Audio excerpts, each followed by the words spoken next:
Morning students, today we are starting a new topic related to tense, present simple tense. इसकी पहचान है ता है, ती है, ते है. ये हमने पहले भी देखा है कि प्रेजेंट को हम कैसे दिखाते हैं है से. जो पास्ट टेंस है पास्ट को हम दिखाते हैं था, और जो फ्यूचर टेंस है उसे हम दिखाते हैं गा गी गे से. ठीक है, ये आपको इतना आपके माइंड में क्लियर होना चाहिए. प्रेजेंट कहते ही आपके माइंड में है आना चाहिए. ठीक है, और ये सिंपल टेंस है तो सिंपल टेंस यहाँ पे ता ती ते की पहचान है. ठीक है, तो ये इस वजह से प्रेजेंट सिंपल टेंस की टोटल अगर हम पहचान काउंट करें तो हो जाएगी ता है, ती है, ते है. इसमें हेल्पिंग वर्ब्स भी यूज होती हैं इस टेंस में, बट जो हेल्पिंग वर्ब होती हैं वो नेगेटिव और इंटेरोगेटिव जो सेंटेंस होते हैं. नेगेटिव सेंटेंस को हिंदी में बोलते हैं नकारात्मक वाक्य, जिसमें नहीं का यूज होता है. और जो इंटेरोगेटिव होते हैं उसमें उन्हें बोलते हैं प्रश्नवाचक वाक्य. ठीक है, तो इन दोनों सेंटेंस में हम डू और डज हेल्पिंग वर्ब्स का यूज करते हैं. डू हेल्पिंग वर्ब का यूज प्लूरल सब्जेक्ट के साथ किया जाता है, मीन्स आई, वी, यू, दे और प्लूरल. डज का यूज किया जाता है ही, शी, इट और सिंगुलर. ठीक है, यानी कि उन सब्जेक्ट्स के साथ जो वन को दिखाते हैं, सिंगुलर को दिखाते हैं. और डू का यूज जो मोर देन वन दिखाएंगे उनके साथ हम डू का यूज करेंगे. ठीक है, हम पोएम के कॉन्टेक्स्ट में ये टेंस पढ़ रहे हैं, तो हम यहाँ पे पढ़ रहे हैं first of all affirmative sentence, यानी कि जिसे हम बोलते हैं साधारण वाक्य, जिसमें ना तो आपका नहीं का यूज हो रहा है और ना ही प्रश्न का यूज है. यानी कि प्रश्नवाचक चिन्ह भी उसमें नहीं होगा, कोई प्रश्न नहीं पूछा गया है उसमें, और कोई नेगेटिव या नकारात्मक बात भी नहीं की गई है. वो कैसा है, एक सिंपल साधारण वाक्य है. उसका फॉर्मूला है सब्जेक्ट प्लस V1, यानी कि वर्ब की फर्स्ट फॉर्म, उसके साथ एस या ईएस का यूज किया जाता है, प्लस ऑब्जेक्ट. ठीक है, ये ब्रैकेट में एस या ईएस इस वजह से लिखा है क्योंकि सब्जेक्ट के ऊपर डिपेंड करता है कि उसके साथ एस या ईएस का यूज किया जाएगा या नहीं किया जाएगा. ठीक है, ऑब्जेक्ट ये हम आगे समझेंगे.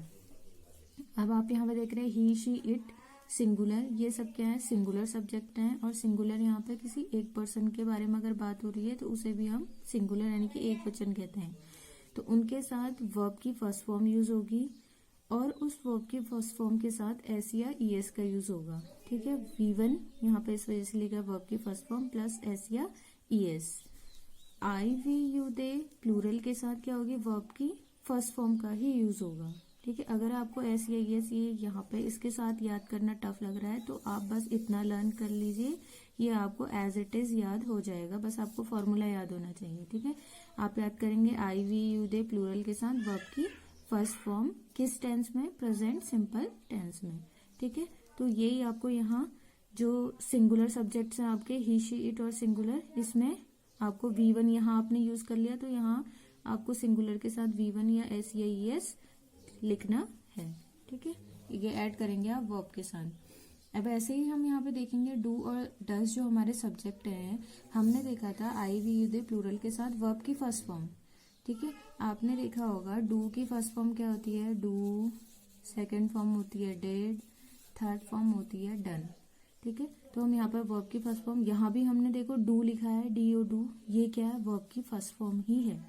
ठीक है, हम इसके साथ एस या ईएस का यूज नहीं किया है. यहाँ भी हमें किसके साथ आई, वी, यू, दे प्लूरल के साथ वर्ब की फर्स्ट फॉर्म यूज करनी है, तो हमने आई, वी, यू, दे प्लूरल के साथ यहाँ भी फर्स्ट फॉर्म यूज की है डू.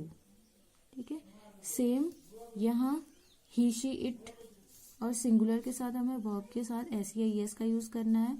ठीक है, तो as it is he, she, it singular के साथ हमने किसका यूज किया है, डू और ईएस का, यानी कि फर्स्ट फॉर्म हमारी क्या है, डू है, और उसके साथ एस या ईएस लगा दिया.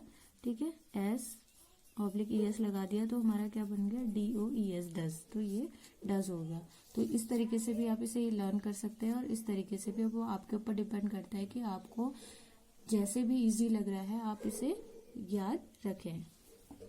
इसके एग्जाम्पल्स हैं, यह हमेशा हमें प्रसन्नता प्रदान करती है. अब देखो जितने भी हम ट्रांसलेशन लेते हैं उसमें जो होते हैं हमारे वाक्य जो होते हैं वो हम पोयम से लेते हैं, ताकि हमें पोयम की जो हिंदी है उसे हम कैसे इंग्लिश में ट्रांसलेट कर सके ये हमारे लिए जानना इजी हो जाए. यह हमेशा हमें प्रसन्नता प्रदान करती है। आपको पता है जो हम पोयम पढ़ रहे हैं, a thing of beauty written by John Keats, उसमें जो ब्यूटीफुल थिंग्स हैं, सुंदर वस्तु, उनके बारे में बात की गई है। तो ये उसमें से ही एक लाइन ली गई है। तो यहाँ पे यह किसके लिए आया है, यहाँ पे सुंदर वस्तुओं के लिए आया है। तो यह हमेशा हमें प्रसन्नता प्रदान करती है। अब यहाँ पे हमने फिर से वही फॉर्मूला हम अपनाएंगे कि कैसे हम पहचानेंगे कि सब्जेक्ट क्या है, वर्ब क्या है। ठीक है, इस कार्य में क्या, इस वाक्य में जो कार्य हो रहा है वो प्रदान करने का है, तो ये वर्ब हो गई। अब इस कार्य को कौन कर रहा है, यह कर रहे हैं, तो यह क्या होगा, सब्जेक्ट, और बाकी चीजें जितनी भी बचती है वो क्या होती है, ऑब्जेक्ट। ठीक है, सिंपल फॉर्मूला यहाँ पे है subject plus V1 SEIS plus object. Okay, तो इसे कैसे ट्रांसलेट करेंगे, देखो सब्जेक्ट आता है पहले, यह को इंग्लिश में क्या कहते हैं, दिस। ठीक है, और वह को दैट कहते हैं। अब यह है, यह के लिए दिस आता है, तो इससे पहले हम यहाँ पे जानेंगे दिस को यह कहते हैं, ये एक चीज के लिए यूज होता है। ठीक है, एक, यानी कि इसका मतलब है एक के बारे में बात हो रही है। दैट का मीनिंग है वह, यह और वह में आप कंफ्यूज नहीं होंगे। दिस मीन्स यह, दैट मीन्स वह, तो दोनों का मीनिंग एक एक से होता है, पर डिफरेंस है कि यह और वह में, पर दोनों एक चीज को बताएंगे, एक चीज के बारे में बात कर रहे हैं। दीज और दोज, ठीक है, इन्हीं से बने हैं, दिस और दैट से ही दीज और दोज बने हैं। दीज का यूज होता है यह, ठीक है, दोज का यूज होता है वह। ठीक है, ये एक से ज्यादा के लिए, यानी कि ये दोनों तो सिंगुलर को दिखाते, एक वचन को दिखाते, और ये दोनों प्लूरल को दिखाते हैं। दीज दिखाता है यह को। ठीक है, दिस से बना है, आपको इजी हो जाएगा, दिस दीज। ठीक है, सेम सेम साउंड आ रही है यहाँ पे। तो दिस दीज, यह एक से ज्यादा, दोज वह, दैट, ठीक है, THAT दैट दोज। तो दिस दीज करके भी आप आ सकते हैं, दिस दीज दैट दोज। ठीक है, दैट मीन्स भी वह हो गया, दोज मीन्स वो हो गया, पर जो दैट है वो एक के लिए यूज हो रहा है, पर जो दोज है वो एक से ज्यादा के लिए यूज हो रहा है। ठीक है, तो अब हम दोबारा से यहाँ सेंटेंस में आता है दिस। ठीक है, दिस अभी हमने देखा, इसका मीनिंग है यह और एक चीज को दिखा रहा है। अब हमने यहाँ पे देखा था सिंगुलर मीन्स होता है एक वचन, तो यानी कि सिंगुलर एक वचन के साथ अगर हम वर्ब की फर्स्ट फॉर्म यूज कर रहे हैं तो उसके साथ SEIS का यूज होगा। तो दिस, अब यहाँ पे प्रदान करने को हम गिव्स भी कह सकते हैं और प्रोवाइड भी कह सकते हैं। तो आप इजी यहाँ पे देना इसे कह सकते हैं कि यह हमें प्रसन्नता देती है, इस सेंस में आप इसे ट्रांसलेट कर सकते हैं। तो दिस गिव मीन्स देना हो गया, उसके साथ SEIS ऐड करेंगे, तो गिव के साथ ई पहले से ही ऐड है, तो हम इसमें सिंपल एस ऐड करेंगे। तो दिस गिव्स हमें मीन्स हो गया अस, प्रसन्नता मीन्स हो गया हैप्पीनेस, हमेशा मीन्स हो गया ऑलवेज। आप इसे ऐसे भी लिख सकते हैं। ठीक है, इसे लिखने का दूसरा तरीका एक ये भी है कि पहले हम क्या लिखेंगे, दिस लिखेंगे, उसके बाद जो हमेशा वर्ड है जो टाइम को दिखा रहा है वो आएगा। ठीक है, this always gives us happiness, यानी कि इस ऑलवेज को हमें दिस के बाद ले आना है। कई बार हम ऐसे भी इसे ट्रांसलेट करते हैं। सेकंड है यह हमें अच्छा स्वास्थ्य देती है। अगेन देना वर्ब हो गया, यह, ये देने का काम यहाँ पे कौन कर रहा है, यह कर रहा है, तो ये सब्जेक्ट, बाकी और चीजें क्या है इसमें ऑब्जेक्ट है। Formula simple, subject plus V1 SEIS plus object.